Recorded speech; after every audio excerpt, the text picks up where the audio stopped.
Welcome to the Deep Dive. Our purpose here is, well, pretty straightforward. We take your sources, the articles, research, maybe even personal notes you've gathered, and we really try to distill them, get down to the most potent nuggets of knowledge and insight. Think of it as your fast track to being genuinely well-informed on a topic. Today, we're embarking on a really fascinating exploration. We're looking into the world of AI career transitions. And specifically, for those of us who maybe don't come from that traditional engineering background. And guiding us through this material, we have an expert who hasn't just walked this path herself, but actually documented it, every step. So we're going to delve into the story behind Dr. AI's career transition notes. It's quite a unique perspective, someone who successfully leaped from a totally different field right into artificial intelligence. So yeah, prepare for some genuinely valuable takeaways here. Okay, let's start with something I think a lot of people feel, just that overwhelming feeling when trying to break into AI. Our sources today highlight that your own journey, the one that became the career transition notes, it actually started from a moment of, well, pretty intense frustration, right? Can you tell us about that? Absolutely. Yeah, the true beginning of this whole thing, and honestly, my own path into AI, it really came out of what I can only describe as a late night meltdown. I was just completely stuck for hours, just staring at my screen because this foundational AI model, it just wouldn't run, nothing worked. And in that moment, frustration just boiling over, this very clear thought hit me. Why does every single resource I find, every tutorial, every guide, why do they all assume you already know programming? Like fundamentally. Quick days. You skip step one. Exactly. Where are the resources that genuinely start from, complete beginner, that patiently walk you through the absolute basics? I remember digging through podcasts, YouTube, books, just grabbing anything I could find. And everyone seemed to be talking about, advanced techniques or these cutting edge new models or optimizing really complex algorithms. Yeah, the shiny stuff. The shiny stuff. But my question was so much simpler, almost desperate. How do you even begin from absolute zero? How do you learn this stuff without just drowning in jargon and prerequisites you don't have? How do you just survive that initial plunge? It's such a relatable feeling. It really is. And that's when the idea clicked. I thought, well, if no one else is creating that truly entry-level, non-assuming roadmap, maybe I should. So I decided I would meticulously document my own journey, step by painstaking step, as a non-computer science person trying to get into AI. And my main principle was just absolute honesty. No showing off, no pretending it was easy, just a raw, real account of the difficulties, the resources that actually helped me, those key turning points, and importantly, every single small, tiny bit of progress I made. That commitment to unfiltered truth, that's really what Dr. AI's career transition notes is all about. That initial struggle and deciding to document it so openly, that really resonates. A lot of people hit that same wall of assumed knowledge. So to help us understand this pivot better, who are you, Dr. AI? What was your background before you jumped into the AI world? Right. Well, first thing, I definitely need to make it clear. I am not, and I've never been, any kind of computer prodigy, not at all. And I certainly wasn't trained in computer science. My entire academic focus, right up through my PhD, was actually in theoretical physics. Wow, okay. Yeah, my research was in pretty complex areas, things like material science, quantum simulation. So just to give you an idea, my comfort zone was density functional theory. Definitely not Python programming, worlds apart. Worlds apart. After the PhD, I did continue in research for a bit and also got some experience doing industrial data analysis. So my career path seemed pretty set, kind of stable, even predictable.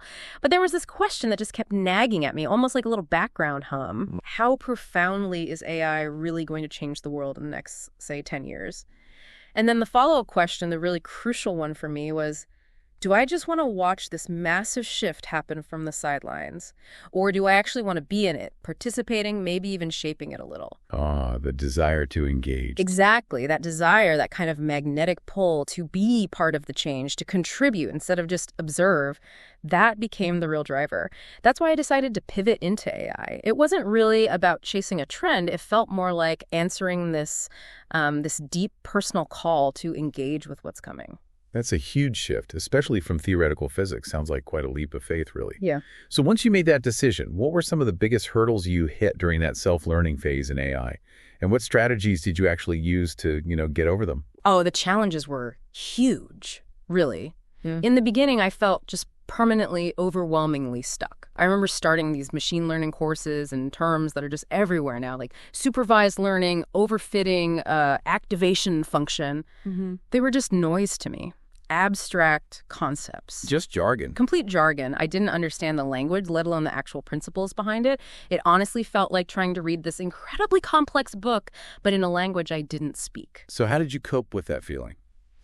Well, my main strategy for getting through that really steep learning curve, it involved a lot of mental resilience, I guess. I had to actively remind myself pretty much daily that I'd successfully learned quantum field theory during my PhD. Right, which is notoriously difficult. Exactly. It's known for being incredibly abstract, conceptually really demanding. So I figured if I had the capacity and, the sheer persistence to wrestle with something that complex and eventually get it, then AI, well, logically, it could also eventually be understood. It sort of became this internal mantra for me. I've learned hard things before. I can learn this too. That's a powerful framing. And practically, what did you do day to day? Practically, my approach was just relentless consistency. I made a commitment to learn something new every single day, didn't matter how small, and I just soaked up everything I could from online platforms. LinkedIn, surprisingly, was great for quick explanations and seeing what people in the industry were talking about. YouTube, obviously invaluable for visual tutorials, breaking down concepts. Medium articles were great for slightly deeper dives without needing a whole textbook. And then, of course, when ChatGPT came along, that was just a total game changer, like having a perpetual study buddy to instantly clarify jargon or break down complicated ideas into simpler terms. Yeah, I can see how that would help. Definitely. And then there were these small but really pivotal moments of progress. They steadily built up my confidence. I still vividly remember the feeling, like a mix of total anxiety and then pure triumph when I finally got Jupyter Notebook installed for the first time. It felt like unlocking some secret level. Yeah. And seeing a simple model actually make its first prediction, even if it was just, identifying a cat in a basic picture, that was electrifying. It was real, tangible proof that these abstract concepts could actually lead to results. Those small wins matter so much. They really do. Later on, putting my very first personal project, I think it was a little text classification tool, putting that up on GitHub, that felt like another huge step. Of course, alongside all that, there were constant waves of doubt, those little voices whispering I was too slow, too old, too unengineering for this field. We all have those voices. Absolutely. But each tiny success, it just chipped away at that self-doubt. It proved that consistent effort, even just micro steps, it does add up. It yields results. It's clear that persistence and strategically using those resources were absolutely key.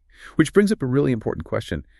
For someone like you, coming from a completely different field, what would you say is their single biggest advantage when they dive into AI? Okay, this is, I think, the most powerful and honestly often overlooked advantage. It's having a unique perspective. When you haven't been sort of steeped in traditional computer science or engineering from day one, you're just inherently less bound by the established procedures or the conventional ways of tackling problems. You don't automatically have that, well, this is how it's always done mindset baked in. Right, you haven't been taught the one right way. Exactly. And because you're not just following some exact curriculum or workflow you learned in school, you naturally tend to ask more why questions. You'll find yourself asking things like, okay, but why does this specific model architecture work better for this kind of data? Or thinking bigger picture, why does this particular AI approach actually help the business achieve its goals? And even fundamental stuff like, why are we cleaning the data in this specific way when maybe another method might be more intuitive or better suited for a different kind of problem? These might seem basic, but they are so fundamental. So just to crystallize that, to see the real power for someone coming from outside isn't just adapting to AI. Right. It's leveraging that outsider view to ask those foundational why questions, the ones that can actually unlock, really innovative or practical applications rather than just doing what's been done before. That's a critical point. Precisely. That's exactly it. And if you connect this to the bigger picture, these why questions are absolutely essential for making AI genuinely useful, impactful, relevant in the real world. Like, say you're building a predictive model for a client, just knowing how to implement, a random forest algorithm, that's not enough. Your unique perspective lets you ask, why is this random forest model the right choice for this specific business problem? Or Why does cleaning the data this way optimize for this particular business outcome versus just, say, statistical accuracy? Got it. It's those deeper questions that really bridge the gap between just the technical execution and delivering actual, tangible, real-world value. That's a really powerful insight into the value non-traditional backgrounds bring. Okay, so now that you've successfully made this pretty demanding transition, what does your current work actually involve? And maybe more importantly for our listeners who might be thinking about their own journeys, what specific kinds of content can they expect from your channel to help guide them? Sure. So my current role, it really involves bringing together data, models, and applications. Day to day, I spend my time understanding real-world problems people are facing, then selecting and training the right AI models for those problems, and finally deploying them into practical applications that actually solve things. It's very hands-on, very problem-solving focused. But honestly, beyond my specific job, my main mission now, it isn't just about my own career anymore. It's fundamentally about showing more people that this career path, even coming from a non-traditional background like mine, it's genuinely doable. It's about democratizing access to this field, this knowledge. Making it less intimidating. Exactly. So for listeners who check out my channel, what you can expect is really concrete, practical stuff. I share the nitty-gritty details of my own learning experiments, what worked, what completely bombed, and why I think it did. I carefully document the self-learning resources that I found genuinely effective, not just the popular ones. I also dive into what I call interview landmines, those tricky questions or scenarios you might hit in an AI interview, and how you might navigate them. Basically, I try to tackle all the questions I personally struggled to find answers to when I was starting out, the ones that made me feel so incredibly stuck. That sounds incredibly useful. I hope so. And I want to be really clear. My channel is definitely not about, chicken soup for the soul or painting some glossy, idealized dream career picture. What I offer is more like an unvarnished, practical roadmap, one that's definitely built with, blood, sweat, and tears, but also infused with real, genuine hope. It's meant to be real, honest, and directly actionable for your own potential journey into AI. That sounds incredibly valuable, really grounded. So thinking about all that practical insight, who do you think would benefit most from this deep dive into your experience? Who is this really for? And crucially, how can our listeners get their hands on those learning resources and the toolkit you mentioned? Yeah, I think the ideal listener for this is precisely someone who's got that spark of interest in AI, but feels completely unsure about where to even start. Overwhelmed, maybe. It's also perfect for any non-engineer who's seriously thinking about a career change and wants a realistic understanding of how a pivot into AI isn't just possible, but how it can be navigated successfully. My hope, really, is to empower them to learn AI in what I kind of describe as a scientific person's practical way. Meaning grounded in systematic learning, step-by-step progress, building thorough understanding, not just memorizing abstract theory. Very hands-on. Makes sense. And the resources. Yes. Accessing the resources is quite straightforward.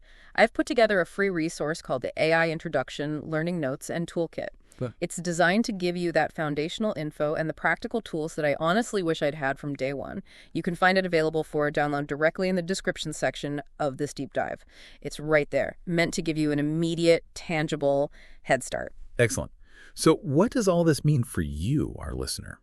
If someone with a background as specialized as theoretical physics can successfully pivot and actually thrive in this complex world of AI, what untapped strengths or unique perspectives might you possess? Strengths that could be incredibly valuable in a new field, maybe one that seems a bit daunting right now. Perhaps your biggest asset isn't just your ability to learn new things, but your unique ability to see things differently. Something to think about. Absolutely.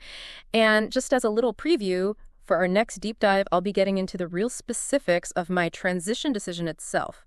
That includes diving into the emotional side, the practical navigation of actually leaving my established research career, the whole mental process of truly letting go of my old field, and also the pretty rigorous way I try to evaluate the risks versus the opportunities involved in making such a massive life and career change. Looking forward to that. Thank you so much for joining us on this really insightful deep dive into making that leap into AI.